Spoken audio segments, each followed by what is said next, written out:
Bruno. Did you call me Bruno? Did you just call me Bruno? Did you call me Did you Bruno? call you Bruno? Oh, that's less racist. First of all, who's Bruno? Wait, why would it be racist? Bruno's black. Who's Bruno? It's brown. What? Bruno. What's happening?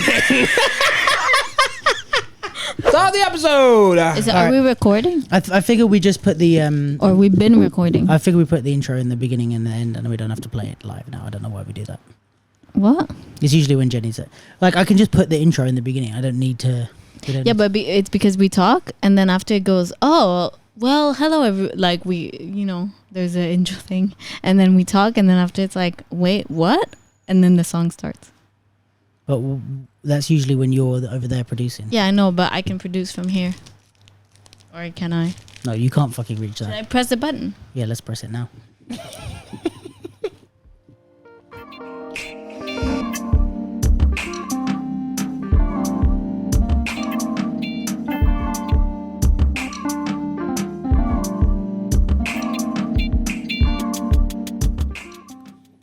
Oh yeah, we're back again. We're back again, and we're back again. It's a capsule. Hello everyone, welcome back to the capsule. Last week was a Create special, because the week before that we were at Create Lab. Shout out to Create Lab. Shout out to Birmingham Dance Fest. Shout out to Marceau. And then the week that it was posted, me and Genevieve Lou were in Cyprus, maxing or relaxing on the beach. Which is why I look so fucking good right now. Okay, and that's a great time to say Jenny is on the sofa. For the first time, people will know what I look like.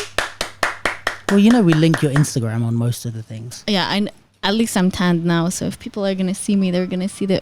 Oh, and my phone's on. Sorry. Bloopers! Is it someone that we could have on the pod? Yeah. Let's have a look. Oh, you could. It's probably Gavin. It's Gavin. Oh, for fuck's sake, Gavin! If only you knew stuff about the dance scene. Yeah. Yeah. So you're tanned and that's cool.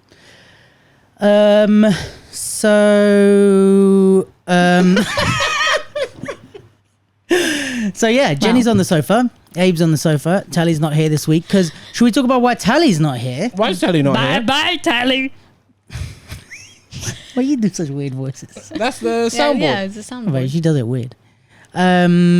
Tally's thing, not play, musical that she choreographed is on the West End now. Lion, Witch and the Wardrobe. The Lion, the motherfucking Witch, and the motherfucking Wardrobe. Hey, get it, Tally. You got the lions. Hey, you got the witches. And got the wardrobe. Narnia. I get it. Did you read those books or watch the movie or anything? No, I watched the old school movie. Not the old school. I've seen the old school movie. Aslan! But I watched the recent edition of it. Yeah. Because I was like 16 when it came out. Fair. Like it? Yeah, it's alright. It's alright. I haven't. It's no Harry You haven't Potter. read or seen it? Nope. You've not seen or heard or know about the Lion, Witch and the Wardrobe? You don't know anything about it? Is it Narnia? Yeah. Yeah. Oh, I've heard of it. Why are you Wow. talking to the side of the microphone?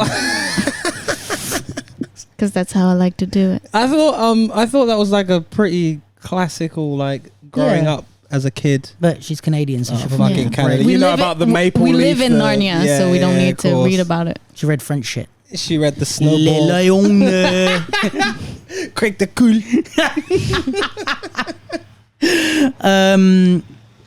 Yeah, so congrats and shout out to Tally. She's working her ass off I think she's getting it ready for the West End because I don't think it's out Yeah, no. now.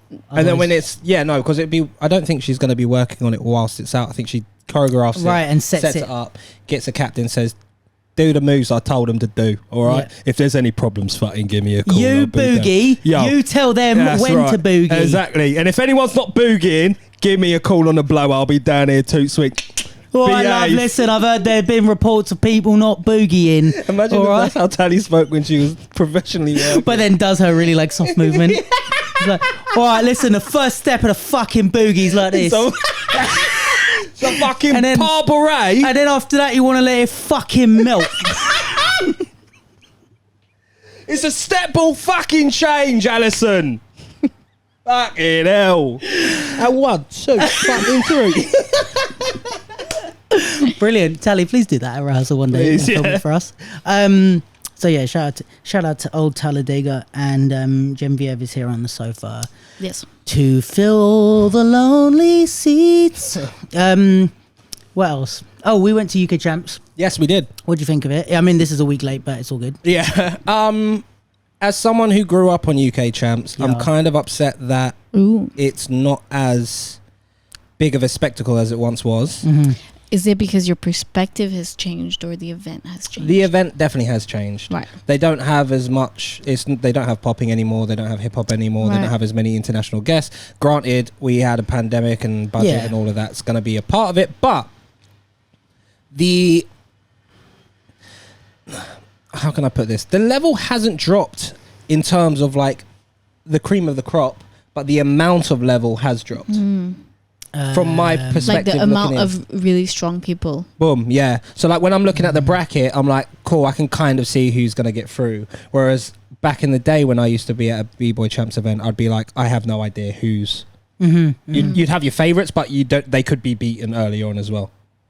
Yeah, fair. I think like the invites and stuff definitely made a difference. Like I remember there was a time. Granted, we were a lot younger, but when we used to we were like refreshing the page on UK Champs website to try and see who the next. They were like uploading the pop-up invites, and we're like, okay, Salah, who's next? So yeah, I think definitely those international things.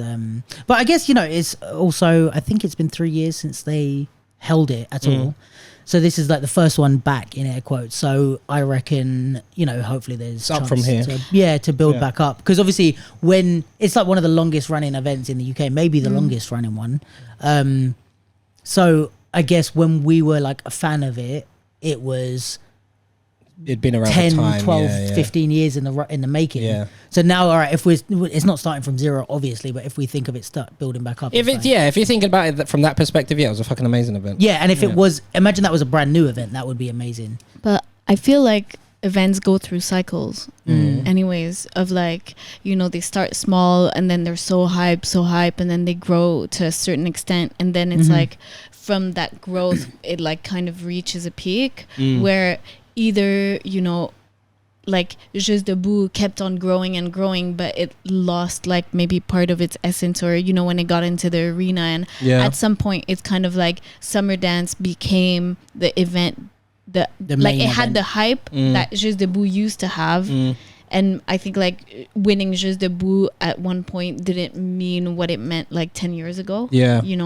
So I think I feel like I've seen that with like a lot of events, even as SDK, Juste Debout, like where kind of there's a moment that's like, that's the event to win. And that's the event, or UK Champs or whatever. And then after that, there's kind of something else that comes up and becomes a thing. Yeah. So I think, and I think even from an organizational standpoint, managing growth is not always easy. Oh, for sure. Like Hooch, I think broke his leg or something like that. Yeah, on the day of the event, and like went to the hospital. He was on stage like with a cast on. This time or this time. Oh, right. Yeah. Apparently, he went to the hospital. And this is what they told me, but he went to the hospital and was like, they were like, you can't, like, you have to go home or you have to stay here or whatever. And he was like, no, give me your strongest painkiller. I've got an event on, and then went back to the event and carried on running it. So like, props to them and doing all that. But yeah, I do feel like maybe the longer events, like the festival type events, is the way it's heading now. Yeah,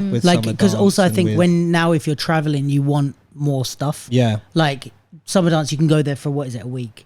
Yeah, and you get like a lot of shit. And not that that's, I think UK Champs is a slightly different thing, because people do travel, but it's also like they used to fly over a lot of invites, and obviously you need money and all that, sponsors and backing. I don't know the behind the scenes of it, but yeah, I think it's true what you're saying, where those things that offer more in 1 week. Yeah, it's like it gives you more of a reason to travel and pay for your accommodation. Precisely, because you could be like, I'm going to go for hip hop forever and house forever, and then I'm going to go on holiday. Yeah, and you still get a couple days, and you still get both, best of both worlds. Yeah, and it's not necessarily like, also, even if you have an event that has an after party or more of a festival that has a lot of different things, it's not like, oh, maybe if the after party wasn't as hype as you thought it was going to be, it's like a big letdown. But if there's another one tomorrow and the night after, there's bound to be at least one That's wavy, yeah. Yeah, it like takes the pressure off each individual one, which makes all of them better.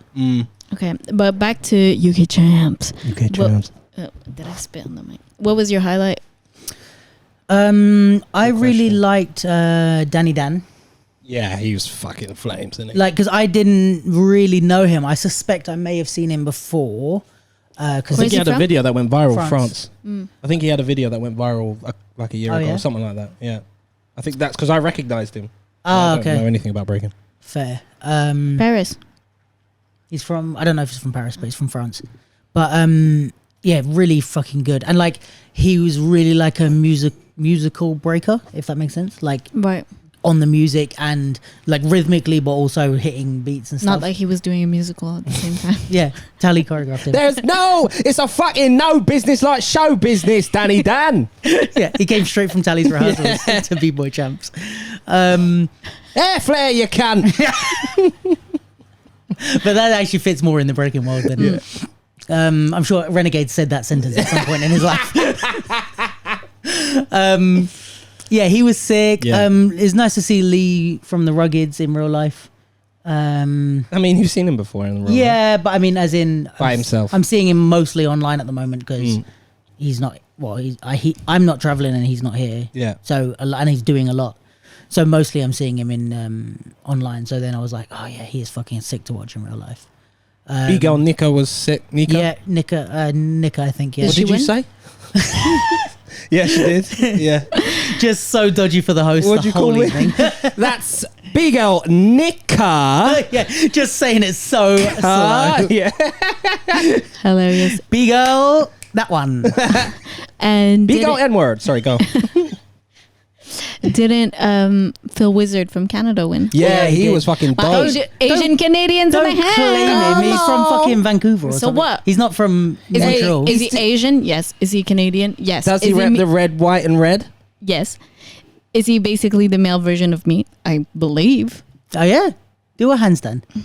I can't right now because there was equipment. Oh yeah, There is a equipment. I can't right now because there's equipment. Yeah, so sick. Phil Wizard is really good. Big old Nika was really good.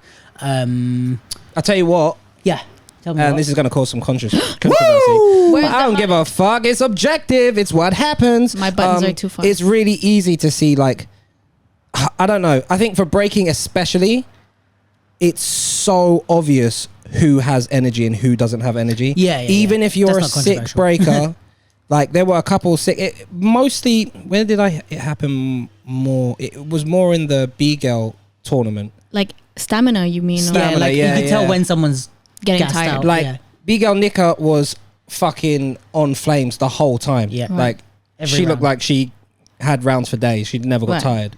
Whereas some of the other dancers, like they might have had a sick prelim, they might have had a sick first round, the second round might have been sick, and then they got through to the next stage and it's like, oh, you've got nothing left.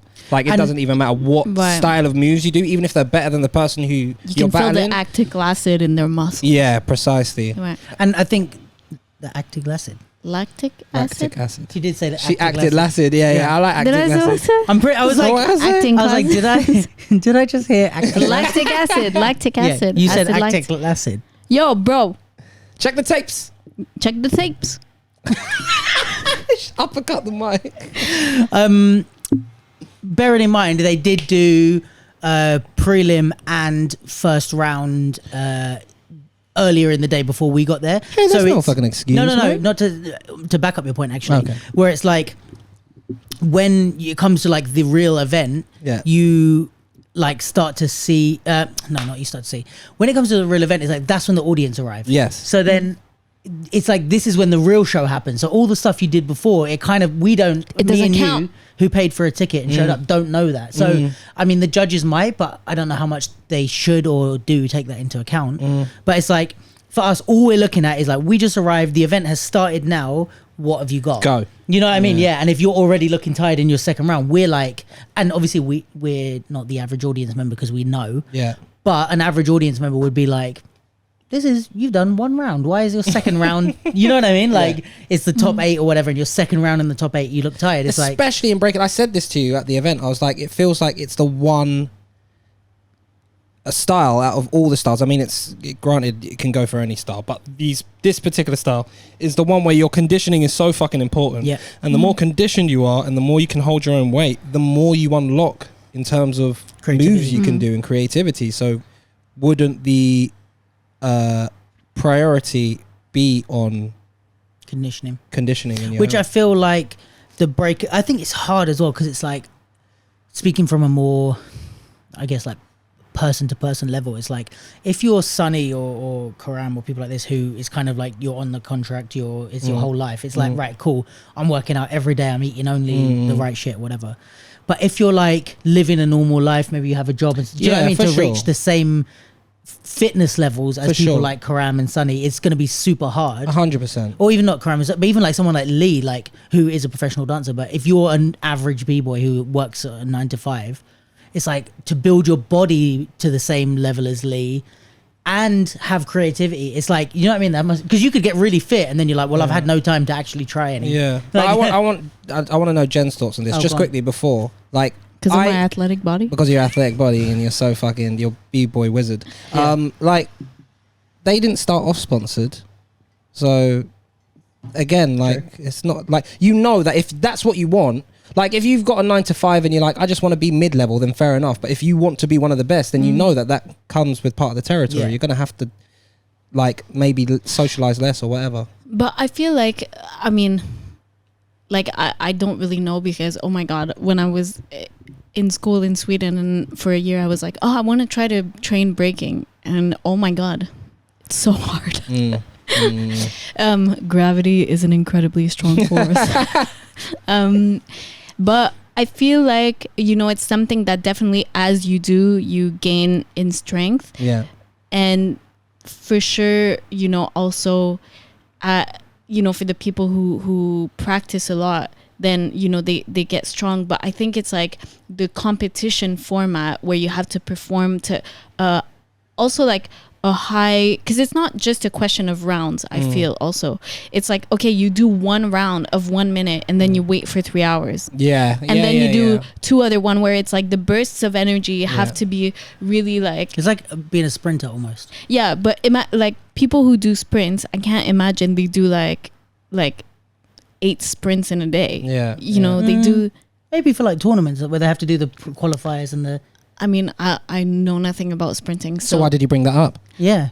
I didn't bring up sprinting. No, why did you bring brought up, you said people who no, sprinting. but did I say people who sprint? It was me that said that. Yeah, it was you. Don't try to put a word in my mouth. You're on the hot seat now, Jen. Let's go. No, but I feel like, you know, training to be able to dance for a long time or to do rounds or, you know, in a training session is not the same as like a competition day. 100%. So, and I wonder, you know, to a certain extent, maybe there's a like not, and maybe I'm wrong, but maybe there's not that much knowledge on like how to actually manage those days in terms of everything that's not the physical effort. Like how to eat, what time to eat, what kind of thing to eat, how much rest to get before, how much water you should drink, how much, like all these things that are the things that influence the body, but that's not necessarily just the round. No, it's 100%. everything except the round. Because I think those rounds, people know how to people know how to manage because that's what they do day in, day out.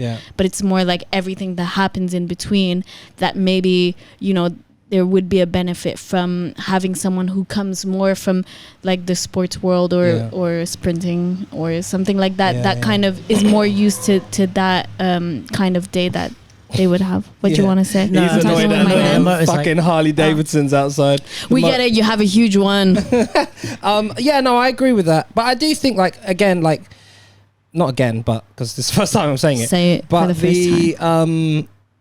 The environmental aspects that come with it, adrenaline, all of that is across the board. It's the same playing field for everyone else. I do feel, however, that with dancers, it is something that to say, like, if you are especially in breaking where you have it in the Olympics now, if you're trying to level up and reach the top, you can't just coast on your talent. Like, this happens in all different fields. Like, it happens in the art world, it happens in the actor world. There comes to a point where you get to a certain level where you're in the 1%, and then there's not that much that the smallest thing is going to make a big difference. So you have to think about all of these other things that's more business related, like sleep, diet, what type of food are you snacking on? Maybe don't have a chocolate bar because you know that's going to spike your energies and then you're going to drop. All those type of things. Maybe I have a nap. Maybe I warm up an hour before I know that I'm about to go on stage. Yeah. Yeah. Because often, like, and even from popping, which is nowhere near breaking in terms of demand, like being physically demanding. Yeah. I just remember when I did battles that it's like,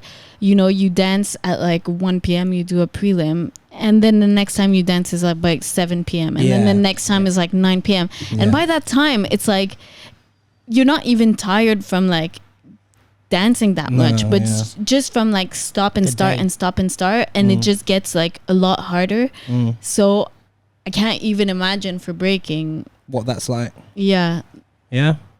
Maybe these are the questions. I wonder if anyone's answered this in interviews, or if people have even asked. Maybe next time you get a breaker on your pod, you should ask them these type of questions. One coming up, but I've already recorded it, so I can't go back and ask. Did you ask those type of questions? Ask something else that was in it. Just dub over the voices. But yeah. I mean, it's interesting, like, to think about it, because it's like with the Olympics and it being more of a sports context, then it's like, right, all these things are becoming really important because all these little things are what might make the difference between somebody who makes it and somebody who gets the gold. 100%. Yeah, agreed.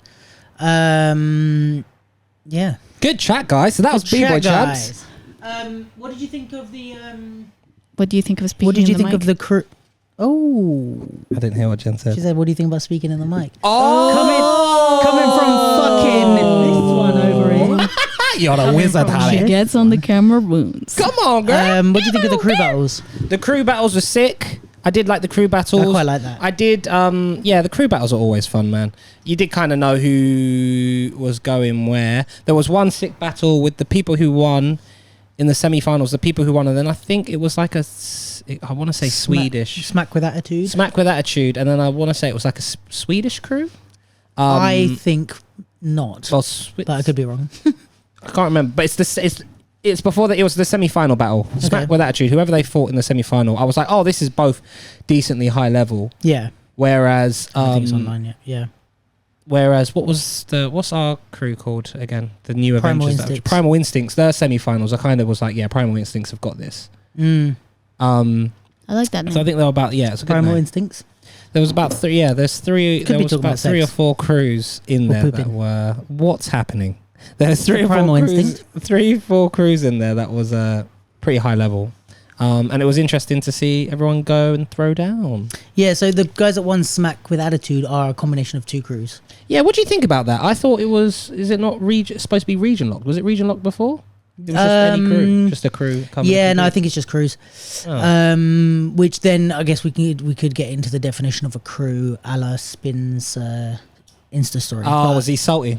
No, remember he put a story before. Yeah, what makes a crew a crew? Yeah, but that was before the event, and I think he's tight with those guys, so I don't think he's sorry about it. Who's Smack with Attitude anyway? So it's Smack 19 from up north, so LB that runs Groovonometry. Right. There's I forget everybody's names, but basically is it Karam's in it as well? Kelvin danced. Do they have any international breakers in there? The other half, the with Attitude was I want to say Belgium, but they were crew from Belgium. So there was like 2 or 3 of them.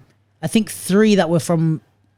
If I'm getting Belgium wrong, I'm sorry, but 3 that were from overseas, and then 5 that were from here. Yeah.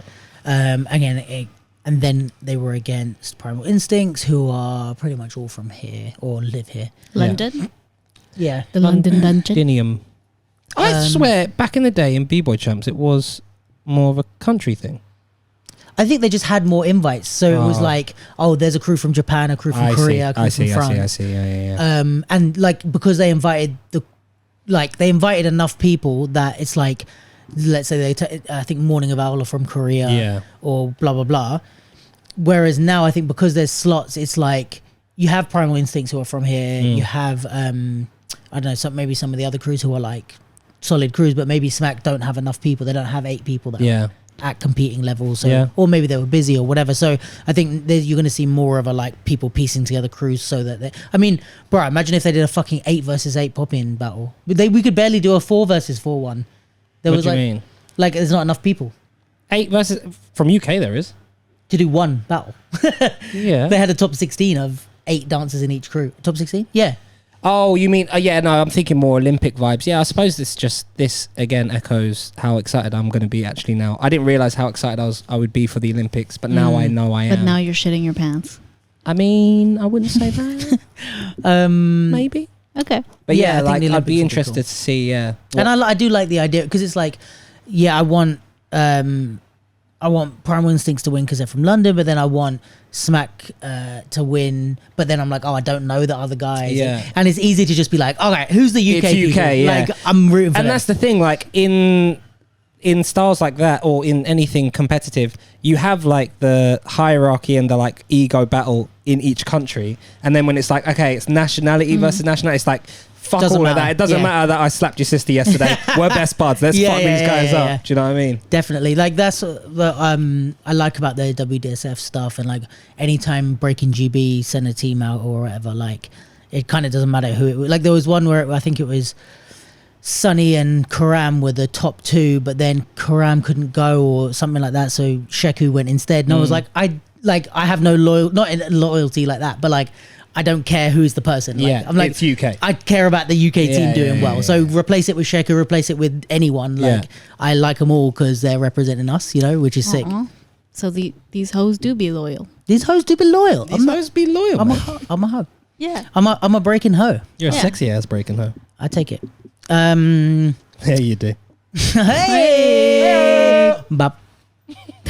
What? I don't know. I was gonna make a sound. I cut myself all the way through. Well, It's like, commit. I don't know what sound I was gonna make. It just started, and I was like, bah. All right. Should we move on to the next topic? Bah.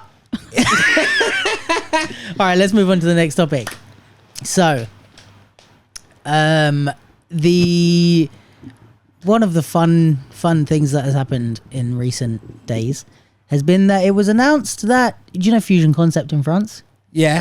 Oh. We're gonna do a new segment, by the way, for you guys and also for them for the first time, because I just do Oh. I combine our business meetings with podcasts so that it just saves time. Okay. So business meeting, we're gonna do a new segment on world events. Sick. So Oh. the whole podcast is UK based usually, but let's touch on some world events every now and then. So when we don't have a reaction video to do, when we don't have a phone call to call, we don't have a Zoom meeting to have, we do a world events. We do also a have some audience international questions. love. Yeah, can we make like a little intro, Yeah, like world event for each thing? one. Yeah. Yeah. Go. That should be your job. International love. But now you have to record that and put it on a button. Now, Okay. Well, you do that. That's your job. hit him with the international love again because he cut us off halfway through our thing. It's international love. Now introducing world events. Welcome to World Events. This is the longest Go. Yeah. intro ever.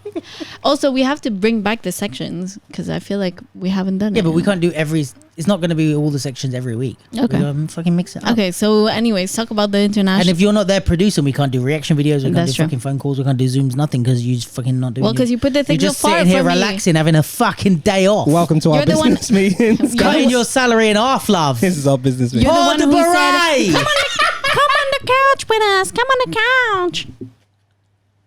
If you cleaned your desk, it would be a bit easier to set up your You stuff. put so. Oh, okay. Anyways, Jenny on the couch. There's my Fusion- fucking intro. Yo, Jenny bro. on the couch. Bruno. Did you call me Bruno?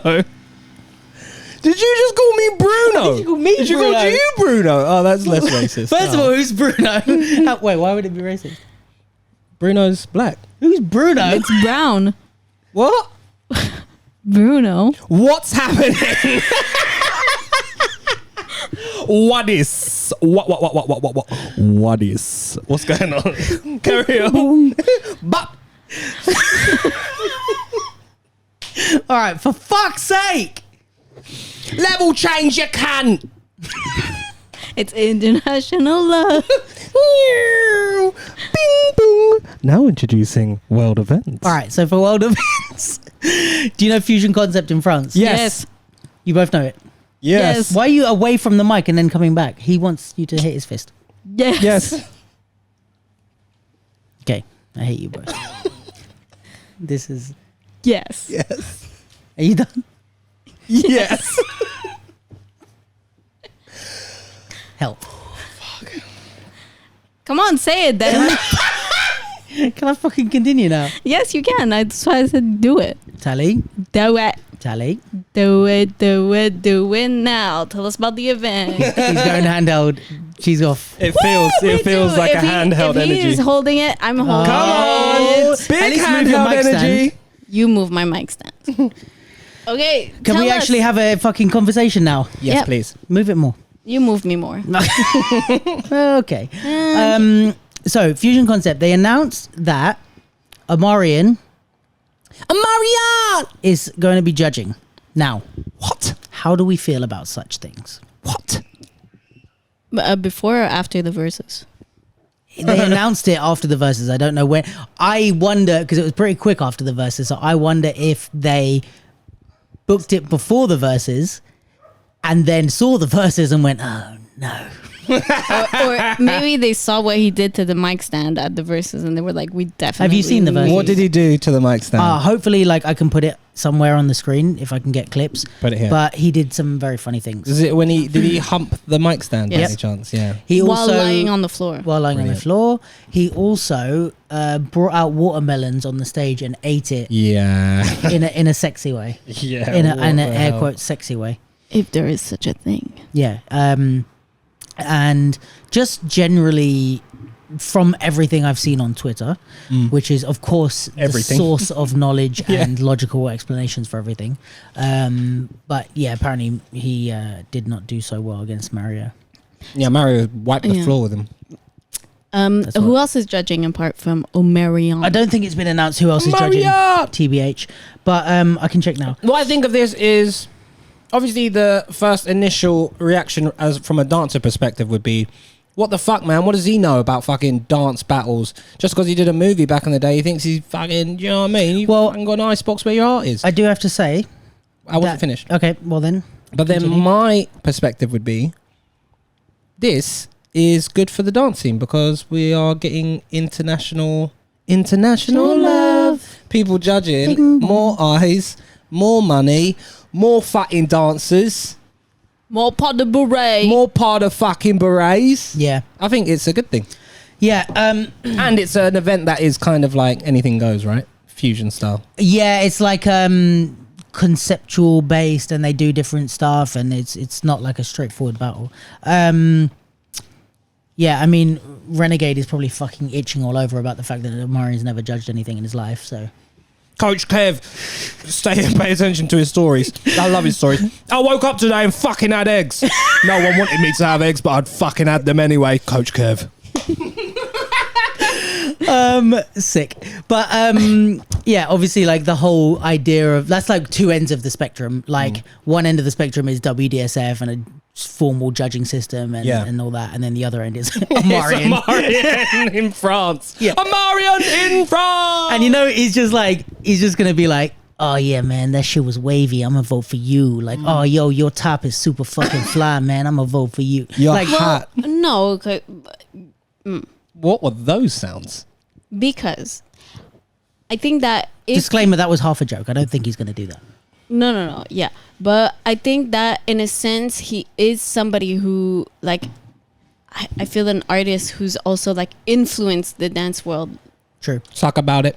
Influenced me. Like him Yeah. and Marcus Houston were like the people, you know, and everyone's like, oh, I grew up wanting to be Michael Jackson. I was like, it was him and Marcus Houston that I Yeah, grew up and watching like their videos. I mean, I don't know how it was here, but when You Got Served came out, like everyone was Hell yeah. on it, you know, and like brother. Freaking it like this for some reason. So I think in a sense, like it doesn't necessarily like make him, you know, like a authority in the Sure, dance of world. course. But I think that it's not like if you brought any, It's not Jim Carrey. yeah, Smoking. yeah. UN. Alrighty then. UN. Is that a good impression? Yeah. Sick. Yeah, continue. But yeah, so I think that it's not as if you just brought Yeah. anybody to like, or any kind of just singer Yes. to bring like a high profile artist. Agreed. Yeah. You know, I feel like if you had there's certain artists, I don't know, for me, that I feel like Janet Jackson or Missy Elliott or they've influenced even the shit.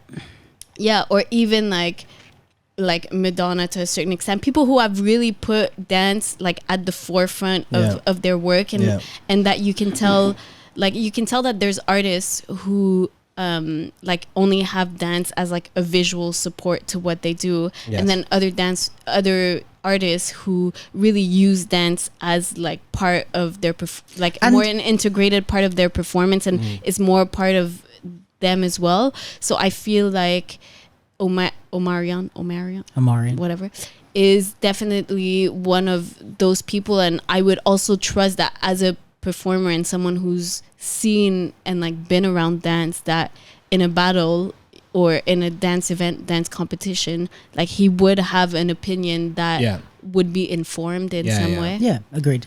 And I think what we watched the Jennifer Lopez documentary, if you haven't seen it, it's pretty good, about her halftime show, and it's like at one point like she's giving the dancers like performance advice, like and my initial, when I was watching it, my initial instinct was like, they're fucking professional, they're in your thing because they know this shit, like but then I was like, actually, if you think about how many times she's performed on high level stages, it's like she's actually, you know, even like the shit is, even, I don't know, like who do I want to cuss, like fucking Katy Perry or someone, like just that we don't see as like a super whatever, even someone shitter than that, like they're still an expert in performing, like they've still performed enough to like, they've got game, like they've been on huge stages, they've performed with like if we think of the top level dancers, they've not only like stood alongside them, they've like been the center of attention. And so, J-Lo used to be a dancer. Well, yeah.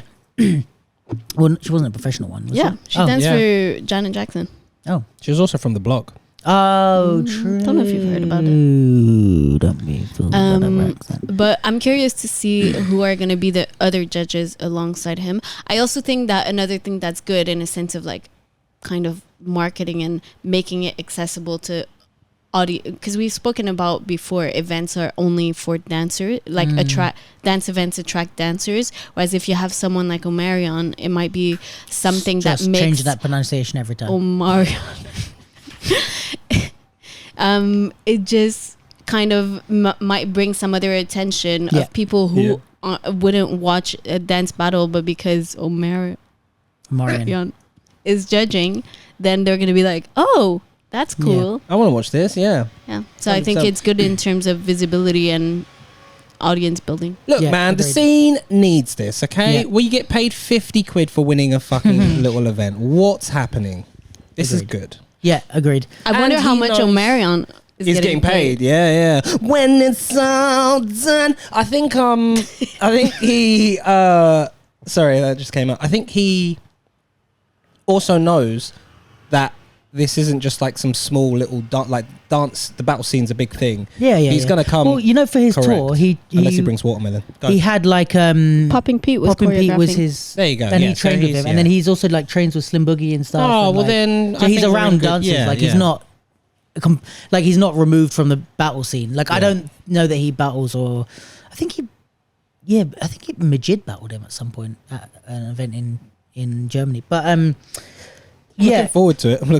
I think it would be cool, and I think I think why the fuck not? I was talking to Neek from the Ruggeds about this on the podcast I did with him. What'd you call me? Check it out. Yeah, carry on. And he was saying that about his event, that like he doesn't want it to be like the Olympics. He wants it to be like the judging and stuff is not that it's unfair, but it's just like he wants it to be more fun and like an amusement park of dance event. Yeah, maybe, So I think that like with Fusion Concepts, it's like, these things, not everything needs to be like fucking Britain's Got Talent isn't a real talent show. Like there's not good there's not good judging, there's not like good criteria for the judging. They just pick who they fucking feel like. But it can still be entertaining. Sometimes they don't even watch the pieces. Yeah. What's her name? Amanda? Amanda Hug and Kiss. She's actually a loyal listener. What was I going to say? What's up, Amanda? What's up, Mandy? This is Derailed Without Tally. Well. Go and sit on it. I miss Tally. Oh, where's Tally? Bring Tally back. I'm sick of this fucking black guy next She's to me. doing a part of fucking beret. He's doing a part of Fatty Beret. I could be there to say the podcast, but I've got to say the West End show as well. Fatty, what the fuck do you want from me? That's good. But Britain's Got Talent is still very entertaining. You've not even finished your point, and we just fucking sorry. Yeah, Sorry. Britain's Got, even though it's not a proper judged thing with proper judges or whatever, proper. it's still entertaining and it still does a lot for the people in it. You know, Yes. so I think both sides are needed. Where it's like you have the real hardcore judging systems and stuff, but you also have just fun entertainment stuff that can draw a big audience. Yeah. Not everything needs to be the same. No. You got your J. Coles. You got your 6ix9ine. Ham, ham, ham, ham, ham, ham, ham, ham. Was that the J. Cole? No, that was imitation? 6ix9ine. That was 6ix9ine. Oh, I'm joking. Yeah, we know. Oh. So yeah, He's so angry. so Omarion's judging, and he loves watermelon. Yeah, please. Yeah, it'd be interesting to see. Hope he does a judge demo. I hope they put watermelon on the table. Someone definitely needs to enter the battle, and someone's going to bring out a watermelon. We know it's going to happen. That would be hilarious. If it was like Summer Dance where you could battle the judges. That'd Yeah. be funny. I'd love to see him battle. I'd love to see like celebrities enter dance battles. That'd be That'd sick. be fucking sick. That would break the internet. It would Yeah. break the internet, but it'd be a viral moment. You know what they do? I Like, think it would. don't they do the basketball tournament with like Yeah. celebrities?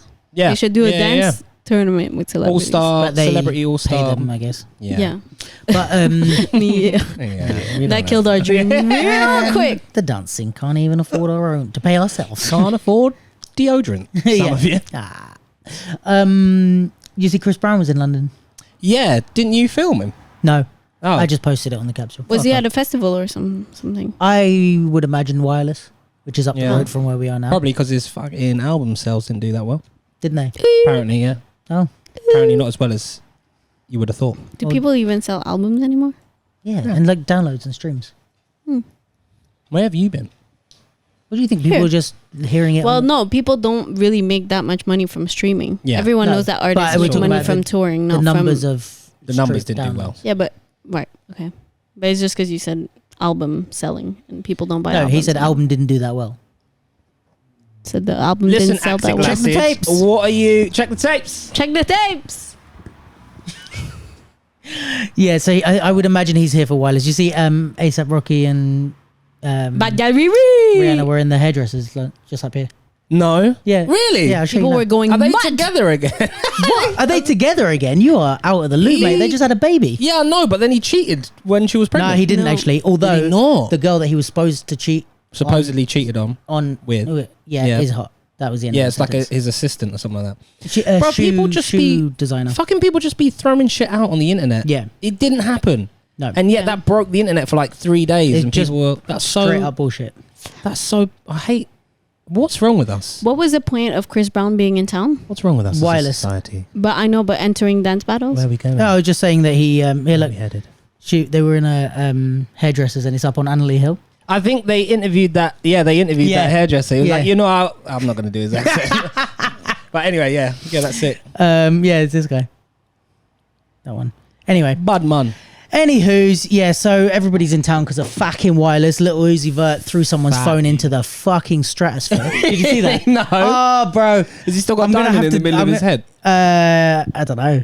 I'm going to have to download this video as well. I'm going to have to download all these videos. Did he throw it? And when he threw it, did he look at them and go, I don't really care if you cry? I don't think he did, although he Oh. might have done that. That would have been good. He I can't find the fucking video, which is annoying, but basically someone threw their phone on stage for why I don't know, and he just picked it up and launched it. I guess they threw the final stage because they probably wanted him to pick up and like do the whole. Yeah, it could They- be. But how did they think they were gonna get their phone back?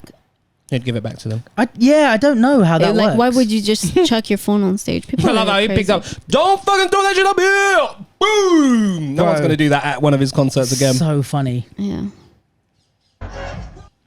Yo, that came through my headphones. Didn't Yeah. Oh, I can just. All right, wait, I done it. Okay, here you go. Fuck your phone, bitch!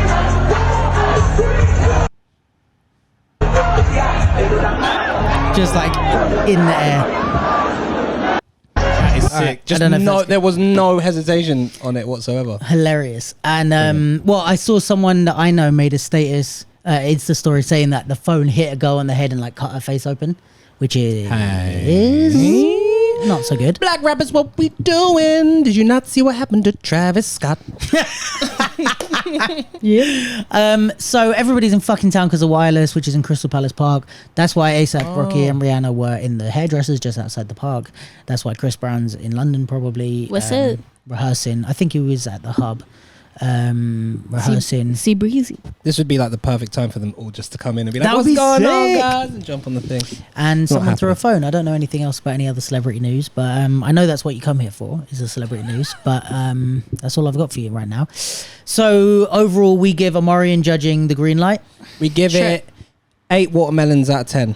Brilliant. And 1 mic stand hump. Yeah. Yeah. Cool. Is that world events done? World event news done? I think so. I International don't think there's anything else that I have lined up. Well, international news, Go on. dance related. Go on. You were probably going to bring it up, but maybe I'm stealing your thunder. Steal it like Thor. Well, unfortunately, Pop and Taco passed away. Oh, yeah, true. That is international news.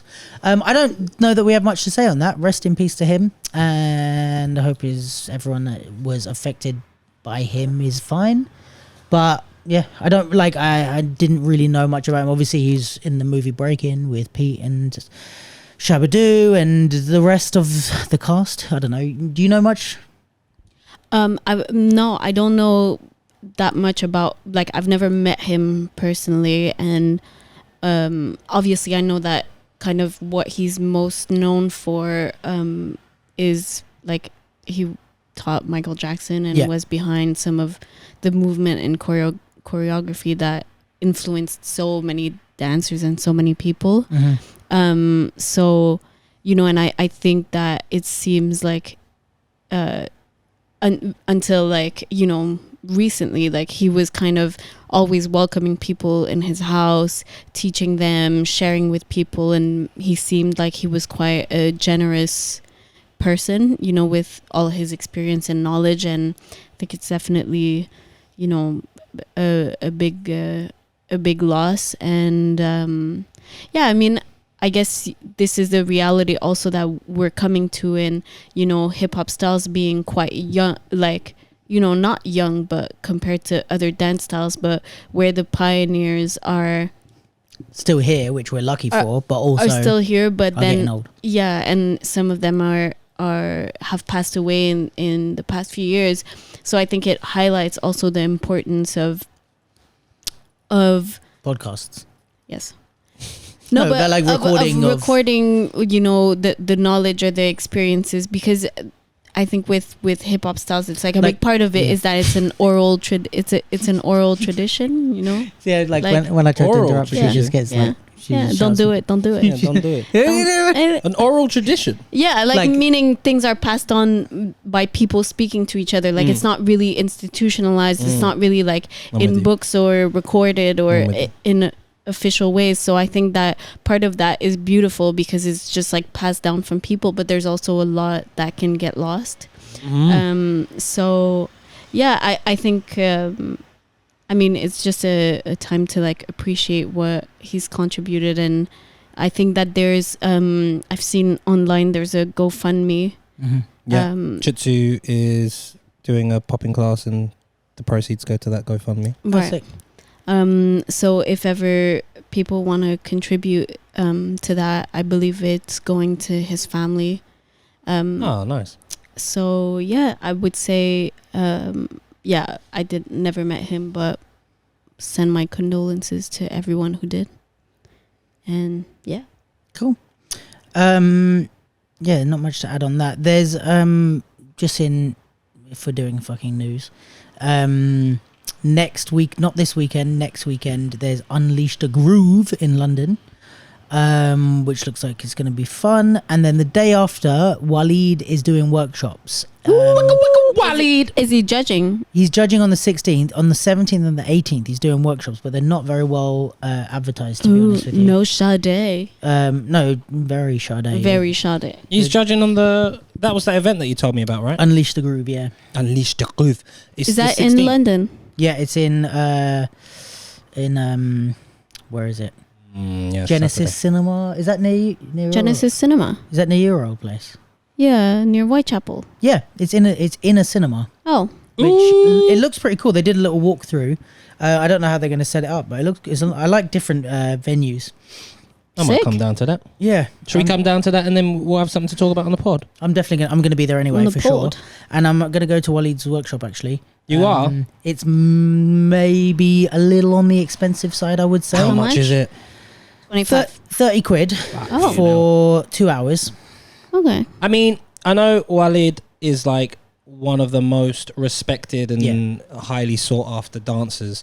I personally never liked looking at his dance. Oh, really? I really didn't get it. Yeah, I mean, this Fair. is just all personal preference at the moment. So Yeah. this isn't Oh, I to really say that like he's it. not. Yeah, I've taken yeah, I his know class some- before, and he's a really good teacher. I was really? going to ask if he was good. Okay, well, if he's a really good teacher and he's really like rated, for want of a better word, And also, I'll pay it. I feel like from taking his class, it made me understand his dance in a more. Yeah. Well, maybe I will take his class then. Maybe that's the perfect class to take. The class of someone that I don't really Yeah, true. for their style, because then I'll learn about it and be like, oh, okay, have a different And I appreciation. think especially, I don't know if you're still trying to work on like legs and stuff, but like his footwork and I'm not, but movement yeah, is really yeah, good. yeah, yeah. I know like T-Boy is really influenced by him. Like the style of T-Boy's dance is like if It's you interesting because I like T-Boy. yeah, but I think say with Waleed it's like it's the kind of bass version, and then T-Boy's like added style and stuff on top of that type of. But I can see it. You can see it, yeah. Like, I can see the, not necessarily like the resemblance, but I can see that he's inspired yeah. by Waleed.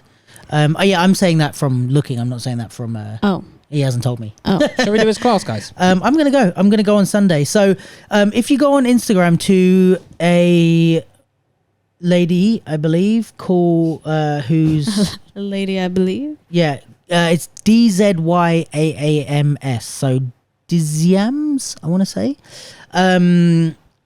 Which this person posted the poster. It said Waleed is back to London, popping masterclass Sunday the 17th of July from 5 to 7, Monday the 18th of July from 7 to 9, at Grafton Dance Centre, SE21. That's probably near us. Oh, yeah. What do you mean? Oh yeah, you know Grafton Dance Centre? No, but SE21. Oh, okay. 7 Village Way, I don't know.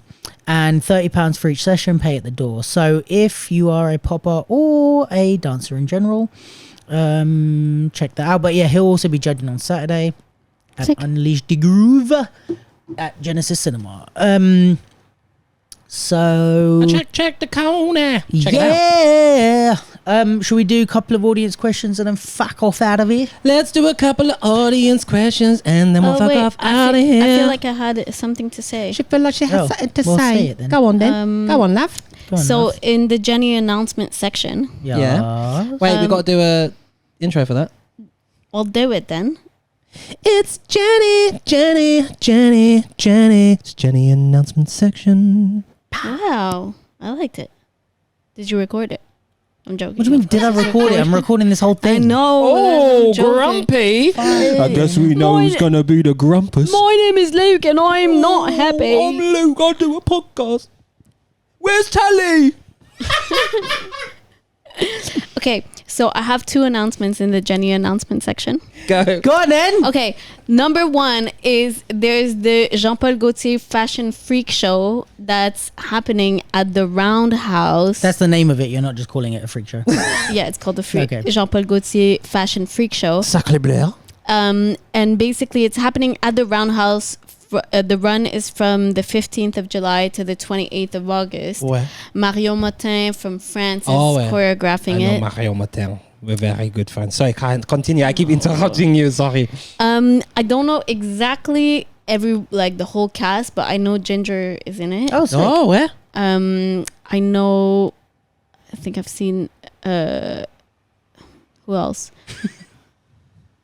I don't know. I don't know. You're the one that But is anyways, the authority I know, on this. I know that Ginger is in it, and I know that the call out called for like whacking and Oh, cool. kind of there was probably a few voguers in there. So I think it's going to be, and it's kind of a mix of like performance, fashion, dance. So Sick. I know that there was a French cast that have come and performed it in London before. Munya was in it. So I think it's a really, I'm looking forward to seeing it. Are you going to the event? I'm going to see it. Oh, where? Yeah. How much is a ticket? Can we go? Yeah, it's quite expensive. It's like almost 100 quid. She's a big baller. She's a chocolat, you know? That's why. Did you pay for the tickets or you get it for free? Yeah, I knew it. You know the people. You know get us tickets, no? I can't. Sorry. She can. She totally can. She totally Can't or don't want to. Yeah, exactly. Fucking hell. But yeah, I mean, I think there might be... I know that okay, 100 I might be exaggerating, but around 70, like I think it's on Upwards the more of 50 is 100 basically. Yeah, pretty much. Okay. You got to be big baller. But I think it's gonna be worth seeing it. Also, always interesting to see, like I feel like to see dance performance. That's not necessarily like a dance show; it's a fashion show. Where? You know what I mean? Where? So I think I'm really curious to see the artistic direction and how things are integrated, and it is a fashion freak show, so my expectations are high. Oh, freak out!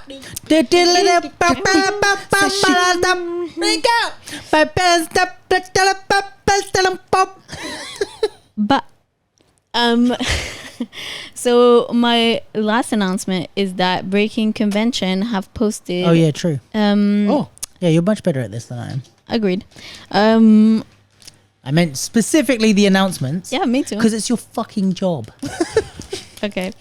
Breaking Convention are hiring an assistant producer. Sacre bleu. 4 days a week, which is, it says part-time, but I feel like 4 days a week is almost full-time. Talk about it. So yeah, for people who, you know, are maybe interested in producing or have a little bit of producing experience and would want to get more and work in the hip-hop sector, I would say it's definitely worth going for opportunities that, you know, give you experience in the hip-hop sector, but not necessarily like independently, you know, working within saddlers and within organizations that have more resources can be challenging, but it's also a good way to get insight into how things work from the inside. Right. Insight into the inside. Oh, spit them bars. So yeah, I think all the information is on the Sadler's Wells website, and you know, probably if you go follow Breaking Convention either on Twitter or Instagram, you're gonna see the post about it. I got a question. Now, someone who's a bad girl producer themselves, how many Omarions are you giving this opportunity if someone like wants to get into it? Well, I don't know. It's a good question because let's say like, is it a good opportunity? Yeah. Let's say you wanted to get in producing. Let's track back to Jen before she was a bad girl producer. Would you look at this and be like, I'm giving that? Yeah, I want to do that. Yeah, definitely. Because I think even the way that I started in producing was by being like assistant producer. So I think it's definitely a good opportunity. There you go. The pay's decent. There you go. If you want to be able to afford to just spend money on, or not even spend money, get in for like 100 quid tickets for C'est Chic, C'est Freak shows for free, you start out with these opportunities, huh? There you go. That's free game for you. But yeah, no, I think it seems like a definitely good one. And also Breaking Convention do a lot of different things. You know, they have the festival, but they also have things throughout the year. So it's not necessarily, well, I imagine that you don't only work with the festival, but there's like things across the UK as well. Also, would you be working with Johnsy? I assume so. I would fucking do it just off of that. Imagine coming into work and working with him. Feelings, yes. Any other words? Innovative, yes. Imagine that's how he does like all of the work. That's how he just talks. Yeah. Good morning. Entering the building. Yeah. He's like standing at reception. Oh, that would be very funny. How are you feeling today? Not bad. Not bad. Give us one word. One word answers to how you're feeling. What would everyone like for what coffees do you want? One word answers to what coffee you want. English breakfast. But also Breaking Convention are opening the Hip Hop Academy in the coming years in the new Sadler's. Yeah, I would say. So I think there's going to be a lot of exciting opportunities, and that's probably why they're expanding and asking for an assistant producer. I don't think it's that someone left. I think that they're probably expanding. Money's coming in, eh? Yeah, they're opening up their own. Basically, Sadler's are opening up a hip hop academy in Stratford, and John Z's going to be running it, I think. But yeah, I mean, even if, because I think working with John Z would be sick, but I think also the whole team at Breaking Convention are dope. Like Michelle would probably be someone who you'd be working more closely with than John Z as an assistant producer, and she's fucking sick. We did a podcast episode with her. But yeah, the whole team at Breaking Convention are great. We love you all. Lovely people.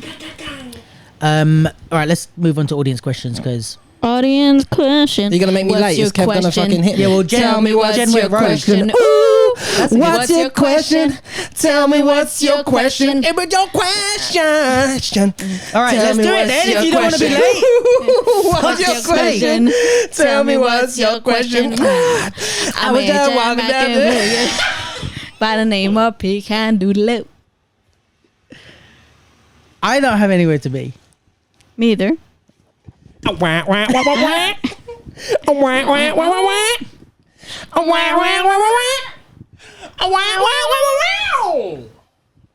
I'm going to be late. So angry. What was the question? Yeah, we have two. What's your question? No. Kev will hit me. Go. All right. Anastasia writes to us. Anastasia. Salut. This first time writer? First time writer. Welcome. Long time listener. No, I don't know. Welcome. First time writer, long time listener. Would be interesting to hear your thoughts about giving or receiving feedback. What are the most important elements of feedback? What are you looking for when seeking feedback from someone? What are you focusing on when giving feedback to someone? I.e., to be honest, constructive, to be able to motivate, or to be nice. And what do you expect when giving someone your feedback? Go, Jen. Well, I mean, I feel like there's a lot of questions in that question, but just the general topic then. Yeah, I think in a sense it's always depending on your relationship with that person, you know, whether you ask or whether you ask to receive feedback or you give feedback to that person, but that is going to affect the level or even just how you say things, you know. So I think that, like, as a rule, it's good to be honest. I think that it does a disservice if you say things are good when they're not, or you know. What do you mean? Like, I think that if it's your friend and they're asking you like, oh, how did I do? And you tell them, oh yeah, you did great. Oh, I was thinking more like a judge feedback. Oh, or like a teacher. Well, because it could apply to so many things, like to, you know, something you choreographed or a round you did in a battle, or like what they think about you could improve your dance in general. I think that in a sense, like, the best way to ask feedback is to ask for specific things that you want to know, and like why you're also thinking about what you specifically want from that person and why you're asking them for feedback, you know, because you like the way they dance or whatever. But I think asking just very general feedback and thinking that you're going to use that feedback to change what you do, if you don't already have a sense of what you want to improve, then like it kind of can lead you in all sorts of direction that you might not necessarily want to go in. So it's important to have an idea of, okay, this is what I'm working on, this is what I want to improve. So maybe a good way to ask feedback is like, how can I do that? Or did you think that I'm working on this? Do you think that I did it effectively? Did you see it? So I think already coming with an approach, because I guess the whole thing with feedback is that you're trying to improve something. So already having an idea of what you want to improve and how you want to improve it, and then maybe have someone contributing to that, is a good way. And then it goes vice versa. If someone asks you for feedback, you can say, well, what are you working on? What do you want to know? You know, so that way it's not just very general. Or if it is very general and, you know, a person you don't know asks you, a good way to do things, I feel maybe it might be like something positive, something not negative, but like more, you know, like compliment, insult, compliment. Yeah. Shit sandwich. Yeah. So, or you know, I think that might be a good way. Like, if you don't know the person and you want to tell them something, but you don't want to hurt their feelings, you know, it's always good to give like good feedback about what they did really good, and then what really needs improvement, and then another thing that they did good. Also, that goes into feedback too, not just the things that aren't good, but the things that they should definitely keep going. I disagree with that, but yeah, not on the whole point, the shit sandwich point. That you shouldn't do that. Yeah. Well, I think it depends on your relationship, but if it's like someone I don't know at all, even if it's someone that you don't know at all, I think a shit sandwich is a poor way of getting. Yeah, it's a shit sandwich. I think you shouldn't need to do it, but it helps. In general, it helps people to digest what you're. Yeah, but I mean, like, you don't like, you could just say, "This is where I see your areas where you need improving on." Blah blah blah blah. But having said that, I do notice that this is really strong, and I think you're pretty strong here as well, so continue working. Yeah, well, this is just like another kind of shit sandwich, but it's just not like a shit plate. No, it's not. No, it's not at all. What I'm doing is I'm being very specific, actually, Genevieve, and pointing out the feedback that they want me to give them, but then I'm also highlighting areas that they might not realise that they're strong in. Yeah, but that's what it is of shit sandwich, is like something that they're good at, something that that's what I said, like, to not just give feedback about the good stuff and the bad stuff. No, but a shit sandwich in that way is like, I like your hair, your breath stinks. You've got really nice. Okay, well, I didn't mean it like that. I meant like positive feedback. I know, yeah, I'm just being a dick. Well so done, suck mine. But I think, again, it depends what you said at the beginning. Like, it's like what you said at the beginning. It depends what your That's true. You're gonna have to blow that out. It depends what you're trying to give feedback on. So if it's like you're trying to give feedback on something that your friend's really sensitive about, and like they don't take criticism really well, but you know they really need to hear that thing, then it's like, all right, I get doing these like sandwich things, like, to try and get it in without it being rejected.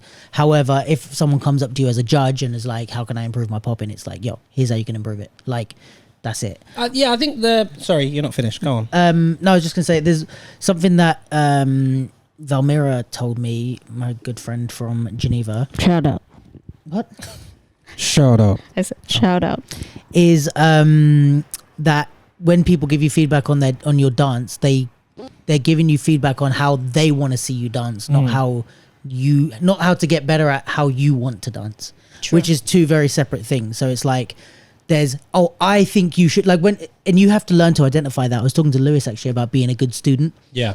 And it's like, you have to know how to be a student in order to learn effectively, right? It's not just doing whatever you're told, because most people are just saying shit, right? Yeah. So if someone comes up to me and is like, or to whoever, and is like, oh, how can I get better at popping? It's like, oh yeah, you really need to use more ground stuff, and like, yeah, it's like, you could really like play with this more and play with your waves more, and it's like what they want to see, not and good. Like, Lee started doing this and it made me think about it, but it's like, okay, what do you want to get good at? It's like, oh, I want to be like super sick at waving, but I don't really care about winning battles. I just want to, showcase how good at waving I am. Oh, okay, cool. Now I know what to give you advice on, is like how to, so you want to be really good at waving. Well, think about ways to like not be like everyone else. Here's how to get the technique really well, blah, blah, blah. But if someone in their head, they want to be the best waver, they don't care about winning battles, but they enter them to showcase themselves, blah, blah. And they say, how can I get better? And I say, well, you're doing too much waving. You need to learn to do more this and that. They're like, this doesn't compute. And then what I think seems to happen with people, especially in battles, but it also can happen in the choreography world or anything else, is like, if you ask too much advice from people you look up to, you end up just doing what they tell you to try and almost please them. So it's like, it happens a lot in the popping world, I guess, but it's like, oh, okay, well, Mr. Wiggles told me to do this, so I start doing that, right? And then it's like, I ask someone else for advice on this route, and then they say, well, do this, and it contradicts this.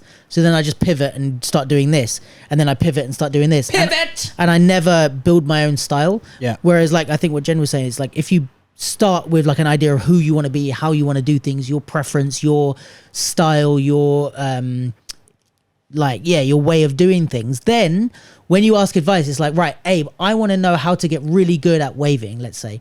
Oh, cool, do this. Leah, Bob, fucking Mr. Wiggles, whoever. Bob. Like, crackhead on the corner. Like, I want to know how to get running.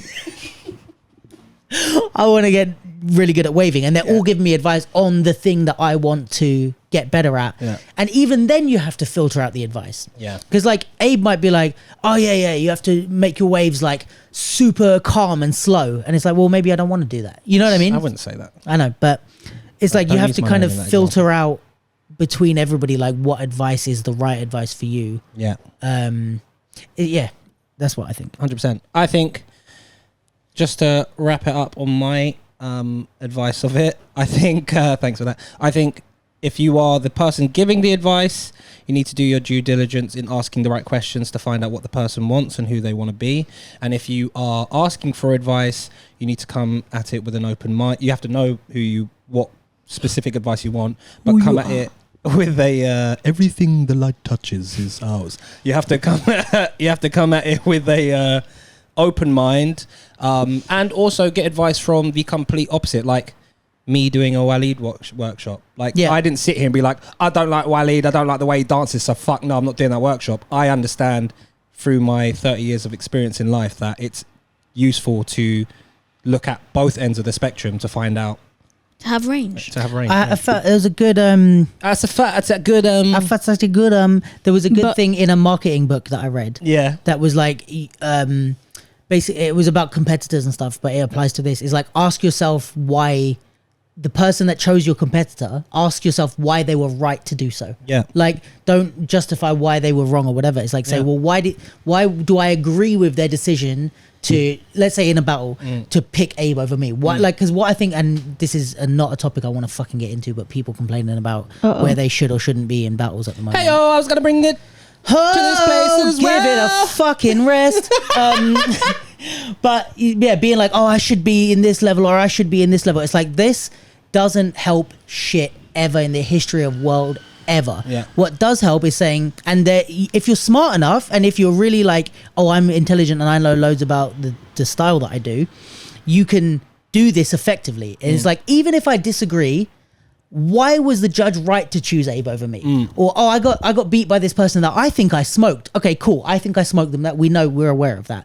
Why? What are the reasons? Let me write a list, and it's a good mental exercise. Let me write a list of the reasons why the judge was right to choose that person, and try my hardest to find what they have better than me, right? Yeah. And I think this is like, you know, it applies in different ways to different things, but like what you're saying about Waleed or whatever, it's like, okay, I don't like the way this person dances, or I don't think that person's better than me.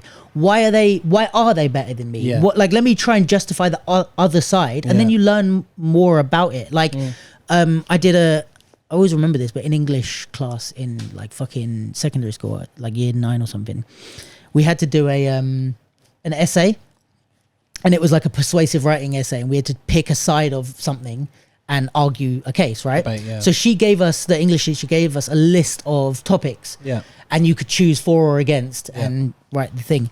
And one of them was, and I was always good at English, and it was quite easy for me, and I quite enjoy it. So show off. Yeah. I'm just super fucking good with words. But one of the topics was why doctors and nurses should get paid more than footballers. I chose that one and chose to write against. So I was like, just fuck it. I don't like necessarily agree, but let me just try. Yeah. And actually by doing so and writing an entire essay on why footballers deserve to get paid more than doctors and nurses, I actually learned a lot about both sides. And I was like, oh, actually, this isn't so clear cut as you think. And there are loads of reasons like for both sides or whatever. And I think for anything, you know, whether it's political views, whether it's this, whether it's, you know, dance advice, it's like, if you force yourself to try and see why the other side or the thing, because you already believe what you believe, that's easy. You just have to believe it. You just have to wake up and that's in your head. What's hard is to find the balance and to not be, and you know, people are like, oh, but I checked in with my friend and he also said that I won, so You're I must just in have. a bubble. Yeah, it's like, bro, like, of course the people that you're going to for advice are. I had someone that we were having a couple of days ago had a bit of advice. I mean, I can't remember if I gave him unsolicited advice or if he came to me. I'm not sure what it was, but it wasn't unsolicited nudes. It was a dancer that I rate, and I thought, here's some place for me to help them. It's as someone who's giving advice, a bit of unsolicited advice I'd give you is differentiate, not you, just the person giving advice to someone. Differentiate really clearly between the people who actually want to hear your advice and who just want to say, no, you're wrong. Or they already believe their thing. Because if they already believe their thing, it's pointless talking to you. You already you already know. Because actually, when they come to you for advice or whatever, what they're saying is, "Tell me why I'm right." Right. Yeah. Which is and if you don't agree with them, it's pointless. You can't. Do anything. Like in that, and I've learned that over the years. Like, advice is not for every. Like the knowledge that you've acquired, you've done a fucking good job of gaining that experience. I wish we lived in a world where you can just give everything for free to everyone, but the reality is some people are lazy and don't want to do the work themselves. Ooh. And some people aren't going to bother listening to you. So when you're able to tell those two apart, when you find the person who actually works hard and has an open mind and all of that, then you want to give yourself freely to them, and you see them apply it, and you continue to mentor them, etc., etc. And if this helps, I feel like I was that person with my college teacher, right? Shout out Becca if you're listening. Which person? I was the one that was like, tell me why I'm right kind of thing. Yeah. It's like, oh, you need to work on, like when I studied dance in college, and it was like, oh, you need to get better at this, you need to work on this, blah, blah. And I was like, no, because I'm going to be a fucking hip hop dancer. I don't need all your stupid ballet shit.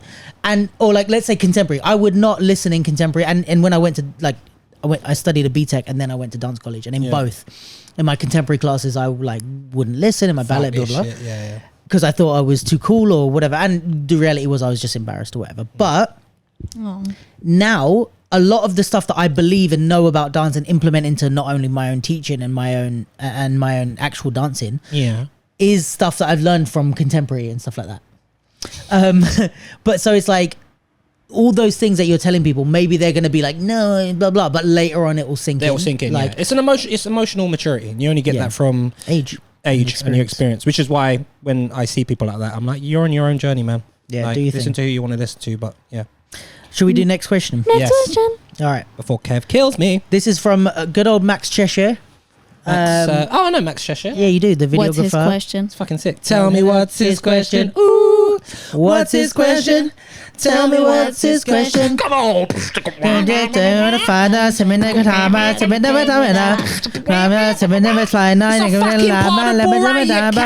right. Let's listen to Max's question and then we'll answer this and then we'll fuck off. Right. This is a question, but I've got to kind of explain it first. Go on then. With, Instagram and TikTok, do you think that the dance video era of like really well put together dance videos is kind of been and gone? Like, I'm not that well knowledgeable, even though it's what I do, but like take Tobias, for example, when he did the vault, like those videos were crazy. But I just feel like because of Instagram and TikTok and people's attention spans, videos like that aren't appreciated anymore. Like, I would love to make a video that is so sick and is detailed and it's long and there's a lot goes into it, but I feel like if I was to post a 1 minute video of me flipping, I don't know, doing a little two-step in my kitchen, it would get more views. So what are your thoughts on that, Luke? And whoever else is there? Abe, Jen, Tally, talk to me. Finally. Talk to me, Terry Tibb. Max has the deepest voice for a fucking however old he is. Someone in his early 20s. So deep. All right, what do we think, lads and ladies? You're the videographer. Am I? Can't prove anything. Let me start with this one. Hit it! I'd just spice it up, you know what I mean? Spice it up. I think that if something is well executed enough, not just choreographically, but maybe stylistically, the setting, what you're trying to say, etc., you can speak through boundaries. You can break boundaries, sorry. You can break that attention span, and even someone who only sees in 24p can see why your video is 4K and be like, oh, fucking hell. Perfect example is like when Lil 6ix9ine drops a video, or that whole little thing in hip hop, and everyone's like, yeah, this is the way. But then when Kendrick speaks, everyone's like, oh, fuck. Because he clearly is producing something that's of quality, that even if you don't comprehend it on every level, you still can differentiate and say, oh, fuck, that's really, really good. So I think it might have lost the amount of impact it has, but if you can execute it well enough and you can set yourself ahead of the pack, you can still there's still an audience for it. I have a take. Can I say it? Take it. That's why we gave you the mic. Fair. Literally why you're here. I think that they're different things. If you're talking about like almost a dance film, like a short dance film, and that has like a real artistic vision and like, you know, artistic direction. But I do think that platforms like TikTok and Instagram might not be the right platforms for those artistic videos, because you're pitting them against one another, where what people are doing is really just scrolling and looking at one thing after the other. So then if you have something catchy and like entertaining, it'll probably catch people's attention more than something that's like really artistic. So maybe, you know, I mean, with the I think that the digital outputs for dance and other art forms are only at the beginning of where they're gonna be in a few years from now, especially with like NFTs and like kind of like metaverse galleries and stuff like that are starting to pop up. I think that there's gonna be more and more room for different like variations of different kinds of output. So I don't think that it's necessarily a question of replacing one with the other, but I also think that like different things aren't going to do as well on different platforms. So if you're looking at making short dance films that are like, you know, have a real artistic sense, then I would look for other platforms where, you know, there is that kind of content more than just Instagram, or where maybe like Instagram or Twitter or whatever is just where you promote it, but you actually direct people to another platform. Because I think that there are really interesting like kind of dance films and content being created, but for sure on Instagram is like, I'm not trying to watch a 10-minute video. Yeah. I saw one today actually. It was some French, it was full of French dancers like Kefton and Nelson, Right. but it was about football. Right. Oh, yeah, the Blesh. The Blesh. What do you think, videographer, master expert? Yeah, I think that the TikTok and Instagram have shortened our attention spans in general for like flicking through different content. But what I will say is, I watch a lot of podcasts. So I watch like Joe Budden. I watch Drew Schultz, Flagrant and Crystalia and some other ones, right?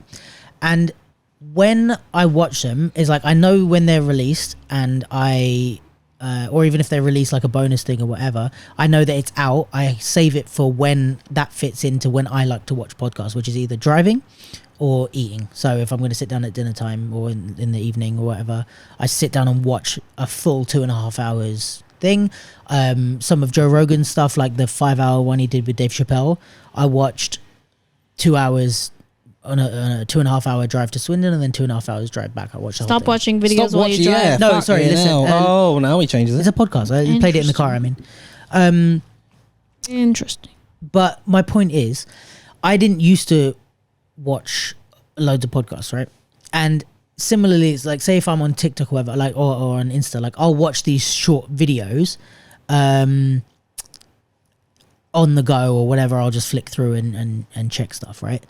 But the people that are on TikTok and really love TikTok and consume a load of TikTok stuff are not the same people who sit down and watch full-length anythings, right?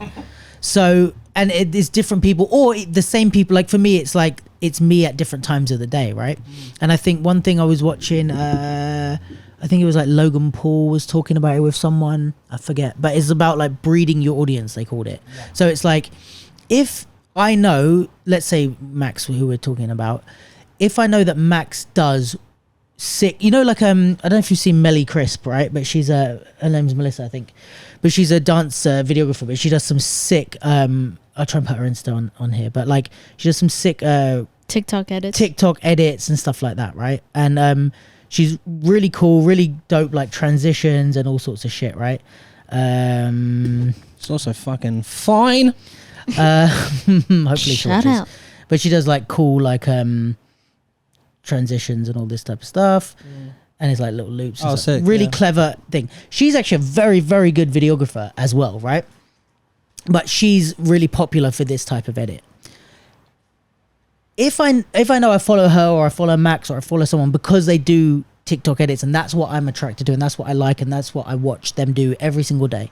And then they say, oh, I've got a 20-minute dance film on YouTube. I'm probably not going to watch it. If all you do is create long films, or like you do like the podcast that I watch, like Joe Budden does 2.5-hour podcasts twice a week, every single week for the last however long I can remember, right? Yeah. He posts snippets on Insta, he posts snippets on YouTube, but the thing that he does is long form podcasts. So I've learned to expect that from him, right? So when I see something short, I say, oh, that's cool that he showed me something catchy, but I know that what I'm going to him for is that thing. If it's the reverse, like if I'm someone that loves long form things, I like to, I don't know, go and watch like a long podcast. I like to go and watch a whole TV series. And then I see TikTok. That's why a lot of our generation are like, what the fuck is this TikTok shit? Because we're not used to this, like, oh, you just do like 10 seconds and it's a quick little joke and then it moves on. It's like, it's always harder to grasp because the change in platform is different for different audiences. Yeah. So all that to say, I think you have to build up your audience. You have to get your audience used to what you want to offer and tell them, listen, this is what I'm about and this is what I do. It's like with the podcast, that's what I'm trying to do. It's like when I first started the podcast, people were like, yeah, it's really cool, but it's like really too long. Like, what if you did like 7-minute segments and like blah, blah, blah. And I'm like, is it me who said that? No, well, one of maybe, but like I got a lot of that feedback, and I'm like, no, because the audience that I'm looking for are podcast listeners. I want people that want to listen to a 2-hour podcast, right? So my job is to find them and to do little snippets and stuff to attract them, but to bring them and say, and that's why consistency is super important. To say, come here. If I do this for long enough, people go, okay, cool, I accept it now. That's what the Capsule podcast is, and even though I might see little snippets and stuff, that's the thing. And if ever I want that, I'm going to go to the Capsule podcast for that, right? So I think the thing with Max is like, if, like, to answer the question, basically, if you do the one-off, it's probably not going to do as well. If you keep consistent, keep doing the thing that you like to do, and like, I think Jen was saying like, no, you were saying like, if you do something of quality that will kind of break through the boundaries, then, and if you keep doing it, you'll find your audience and they will come to you for that. So I think it's about finding your audience and building your audience and breeding them to be like, this is what you can get from me and this is what you can expect from me. Yeah, but also I feel like, to your point and to Abe's point, like I agree to a certain extent, but like, it's not because you do something that's quality that people will come to it. Because also you have to understand how the platform works. Like, if you keep on putting out, like, 5-10 minutes videos on Instagram and it's that's for sure. Yeah. Don't like, it's not working. It's not working. It's like, it's because that's not the right platform for it. So I think also it's like, if you understand what TikTok is and how it works, and you find a way to be creative, like Melly Crisp, like, okay, she finds a way to put like her editing skills and to really make it work for what TikTok is for, and not to like try to make a movie and try to. Can I tell you why you're saying what I'm saying? Because the reason that TikTok and Insta are not for those long form things is because that's not what we as an audience go there for. Yeah. So we will follow you to whatever platform you want. I agree. Don't put 10 minutes videos on Insta and TikTok. No. But we will, as an audience, we will follow you to wherever you want to take us if we're your audience. Like, I'm not leaving TikTok if I'm not the sort of person that likes podcasts. Me, if I see a short podcast clip and I know there's a 2-hour podcast behind it, I will follow you onto YouTube, onto Vimeo, onto Patreon even. Like, I pay for a podcast Patreon. So fucking loser. Yeah. So that's why I say it's about the platforms, but it's about what audience is on what platform. True. And there's more and more platforms that are offering, like, I mean, I don't have a subscription, but like Marquee TV or whatever that is like just dance, either performances or films or videos. So maybe it's also like looking at those platforms and what kind of different ones exist and where it could live, other than just in the sea of YouTube. Yeah. And also, if you wanted, like, let's say you're a short person. Yeah. And a short video maker, and you want to you know what I'm saying, transplant into a long video maker, you could be smart about it and be like, okay, I'm going to do one long video for Instagram, but I'm going to have loads of famous people in it. I'm going to have influencers in it to push because the majority are the people that watch this, that have the short attention span, and the majority are dum-dums. It's just the way life works. So even like me, when I'm on those platforms, I become a dum-dum. And that's why I'm there. Yeah. But so if you get people that are like, look over here, this is really good, this is really good, it's 10 minutes, but this is really good because it's got all these people, they'll be like, oh, okay, I want to watch it then. And then all of a sudden you've got a big influx, and then all of a sudden you'll be you're like, a millionaire. Exactly. We're gonna become really good at like marketing and making small clips. If you make good enough like small clips and teasers and stuff, that's the whole point of them. And put those on Insta, it'll draw those dum-dums into, you know, like one of the rules with like me and you being idiots, may get like 4K, and then sit down with that B girl, I don't know, I forgot her name. Gilu. Yeah. That has like 28,000 views or whatever, because it's like someone of notoriety. Yeah. You get their attention. It's like, oh, actually, this guy has other stuff. You find it's all marketing, isn't it? Should we wrap there? Whaling season. You say, come here. Come here. Say, come here, little bunny. Come here. Come say, here. come into the capsule. Say, come here. Yeah, come here. Well, thanks everyone for tuning in. Come here. You say, come here. It's been fun. You say, come here. Tally, please come back soon. And you're so good at staying focused. Check out the capsule. I could never follow. We have the event calendar. We have the Instagram. We have the YouTube. We've got podcasts coming out, some interviews, and What else you got? What else you got? See you guys soon. Thanks so much. Press the button. Press the button. You press the button. You press the button. You press my button. Bye everyone.